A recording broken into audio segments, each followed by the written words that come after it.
On today's ChurchTechCast Q&A show, book marketing, the Blackmagic Design Mini Monitor, and syncing audio.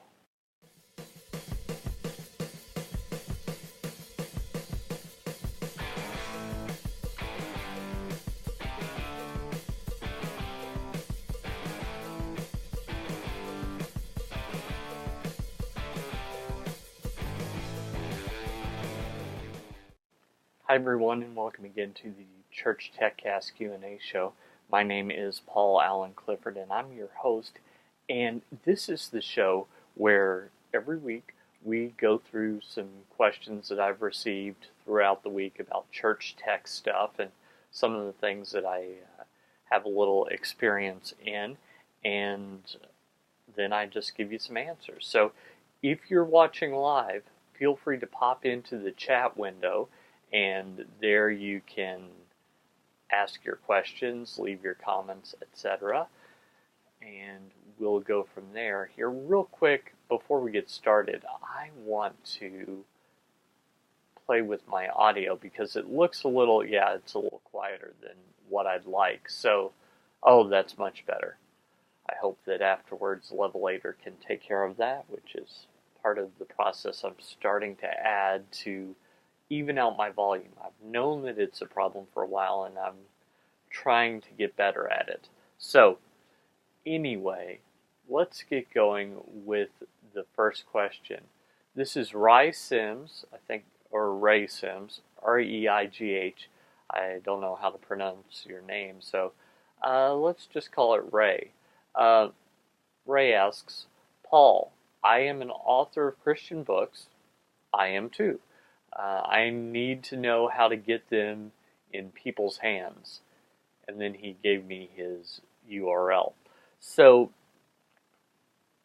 Ray, I went and I looked at your website, and first thing is, it could use a little bit of design help.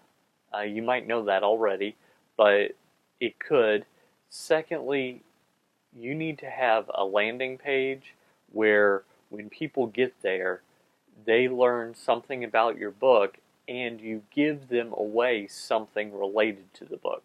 Not necessarily the book itself, although it could be a free chapter, a couple free chapters, something like that, where it really draws the attention of the reader.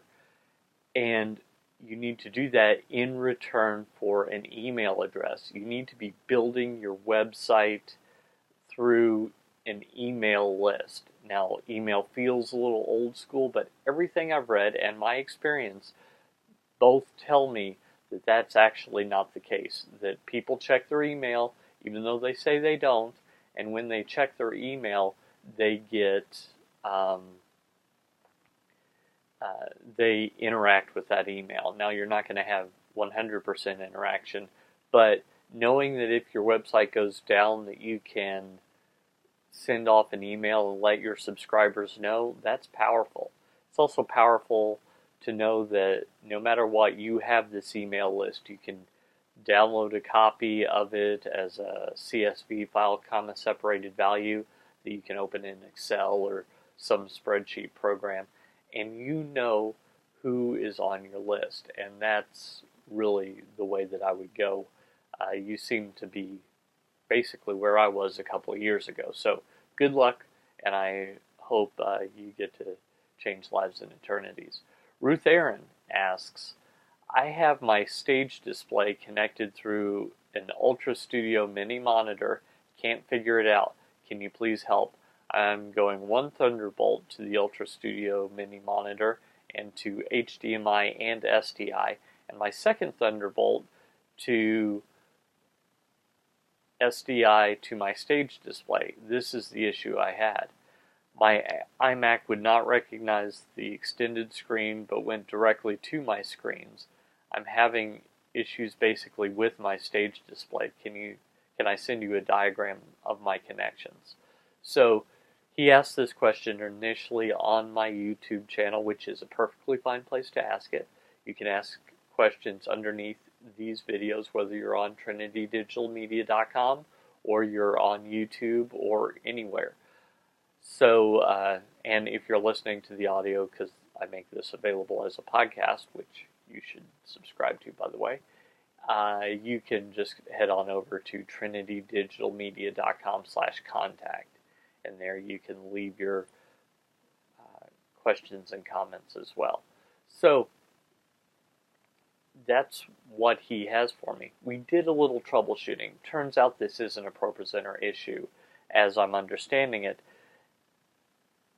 As he swaps the mini monitors, the problem follows the port, it sounds like to me. So, to me, that sounds like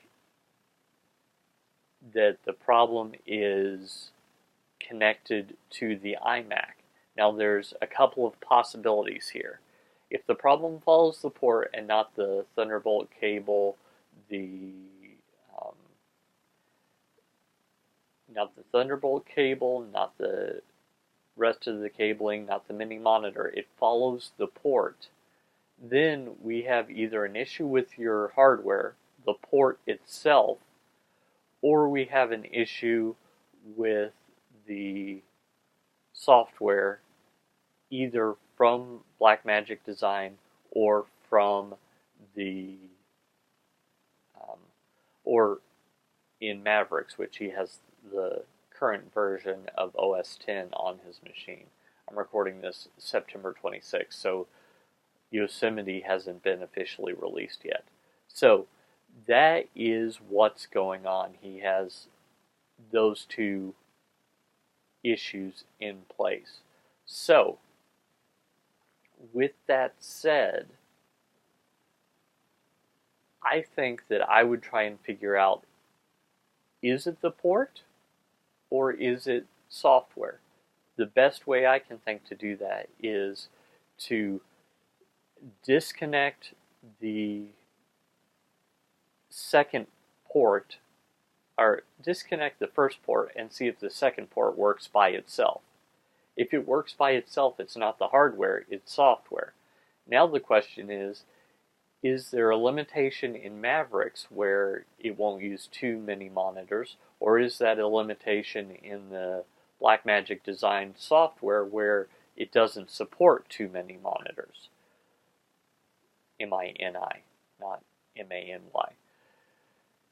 And then we need to figure out a solution. Now, if it's Mavericks or if it's the software, then here's how I get around this. From your wiring diagram, which you did send me, it looks like you're going SDI out of the mini monitor and then converting to HDMI at the display. Perfectly fine way to do things. You could also replace that with a Thunderbolt to HDMI adapter, which is a very inexpensive piece, and then use an HDMI Balun. Again, a fairly inexpensive piece, and run it over Cat 5.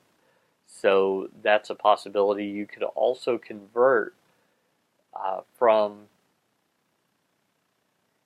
HDMI at the Mac to SDI and then run it over your RG6, which I think you have in place, which might be a limitation, and then convert it back to HDMI. I don't believe, here let me see, I'm just doing a quick Google search to see if there is a Thunderbolt to SDI adapter. Apparently AJA makes one.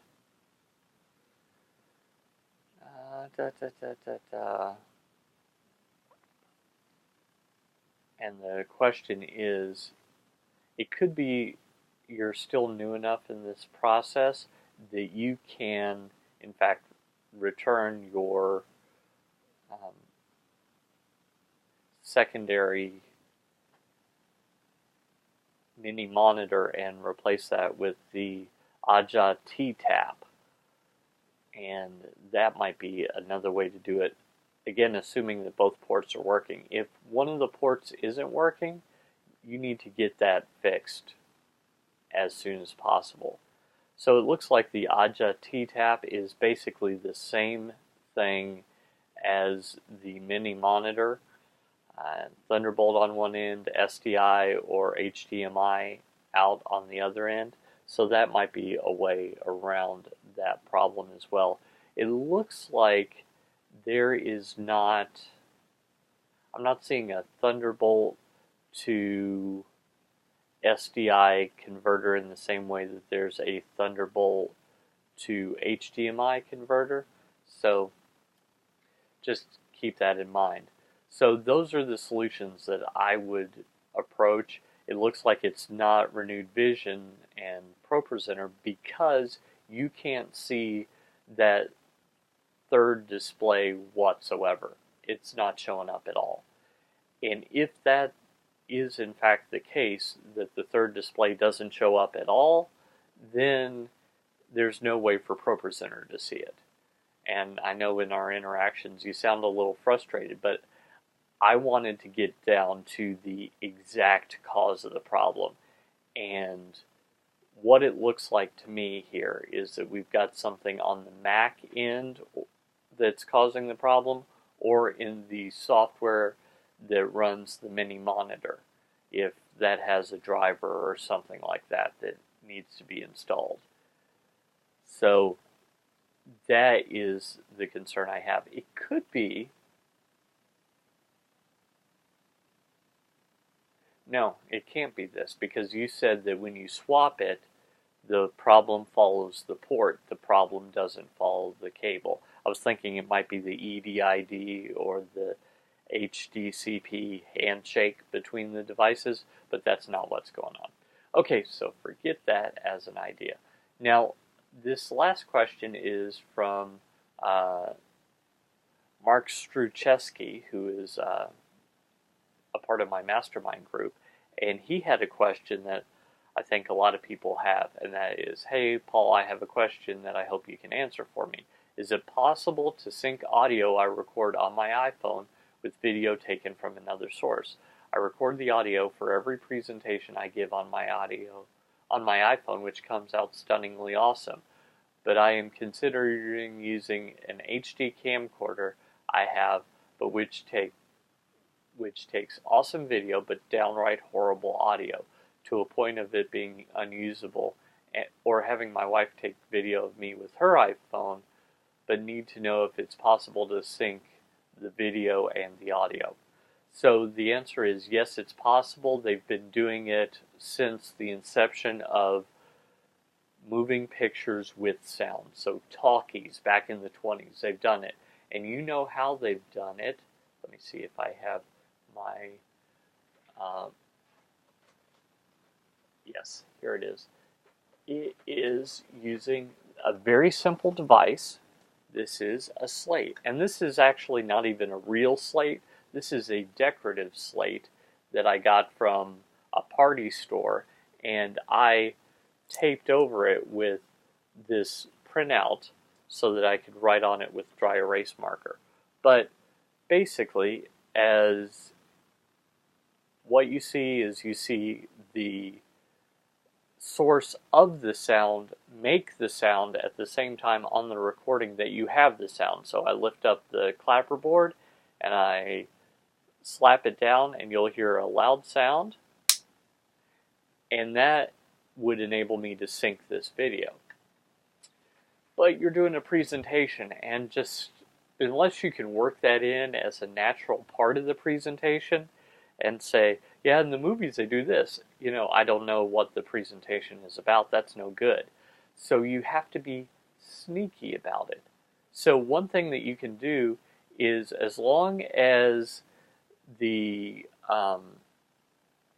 you can see the cause of the sound on the camera at the same time that you can hear the sound in the audio recording, it's really easy to sync up. So what you could do is you could just start by clapping your hands together like you're making a point. Welcome everyone, I am so glad that you're here. something like that. You just clap your hands together like that's just one of your gestures. You're good. And you've done that. Or maybe you just tap on the podium, tap, where the camera can see your hand hit the podium and it records in your microphone. Perfectly okay as well. Either way is going to give you the result that you want, which is you see the cause of the sound at the exact same time that you hear the sound. Human speech is a little difficult because sometimes we move our lips a little bit more slowly than we make the sound. If you're watching the video, you just saw me do that, and it kind of makes it difficult to sync up the sound. You can also sync sound to sound, but when you get down to just a couple of frames, it becomes difficult. So if you're syncing sound to sound, good sound to bad sound, if you're a couple of frames ahead or a couple of frames behind, it's kind of difficult sometimes to tell which direction to move it to. So I would suggest that you don't normally do that. Now, there is another way to do this. There is software called Plural Eyes that is a plugin for Final Cut Pro and stuff that does it, or there's one called, I think it's Dual Eyes, which is standalone software that does this. But here's the problem. I happen to know that you're using iMovie on the iPhone to make this as simple as possible. And as such, you've got some limitations. Now, I believe that iMovie on the iPhone allows you to bring in a secondary audio track so you can sync it up. I have to double check. I deleted iMovie because I don't use it very often and I needed the space to do the latest update to iOS 8. So I'll have to double check on that to make sure, but that is in fact a viable solution. You just need to sync up those two. If there is an audio waveform, that makes it a little easier because you can actually see the spike in the audio from the clap or the tap or whatever. It'll just be a singular spike up where everything else will be a lower level, and then you can align spike to spike and then delete or significantly lower the volume of the bad sound. So that's another good way to do that. So, do you have any questions? Do you have any comments? Would you like to interact with the show? I would welcome it. So head on over to trinitydigitalmedia.com/contact. Leave your questions or comments below the video here, either on YouTube or on trinitydigitalmedia.com. If you're listening to the audio, head over to trinitydigitalmedia.com/contact and you leave that there. If you haven't subscribed, I really don't know why, because it's free. That's right, free. Free as in free drinks, free as in day off of work, free, zip, zero, nada, free. And you get each show delivered to you automatically. You can do that over in YouTube, or you can do it as an audio podcast. And if you've got the latest version of iOS, let's say you've got an iPhone 6 or iPhone 6 Plus, then the podcast app is right there. You just need to subscribe. So do a search for Paul Clifford and find all my podcasts there, and those will be automatically sent to your phone whenever you're on Wi-Fi, or you can actually set it up to do it over the data connection if you'd like as well. The best way you can help out, though, other than buying something from me, like one of my books or training or consulting or having me speak, the best way that you can help out is to leave a review for me or to share this show with someone else. That really says to me, hey, I like what you're doing, Paul. I want you to keep on doing it. And I'd really love you to continue going out and changing eternity. So until next time, this is Paul Allen Clifford with TrinityDigitalMedia.com.